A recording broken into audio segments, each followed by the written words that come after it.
السلام عليكم. اليوم غادي نديرو دورة خفيفة على شنو وقع في بورصة الدار البيضاء السيمانة اللي فاتت بالضبط ما بين 19 و 23 يناير 2026. واش السوق كان طالع وصارخ ولا كانت الرعدة؟ هاد السيمانة شفنا واحد النوع من التوازن ما بين شركات باغا تزيد القدام ومستثمرين كيتسناو النتائج السنوية ديال 2025 اللي بدات كتخرج.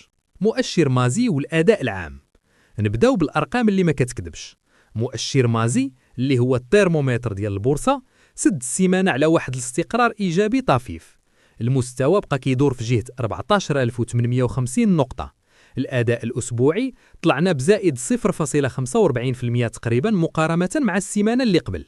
هاد الشي كيبين باللي الثقة مازال كاينة، ولكن بلا ديك الزربة ديال المضاربات الكبيرة. الشركات النجوم توب بيرفورمرز، شكون اللي ضرب الصرف هاد السيمانة؟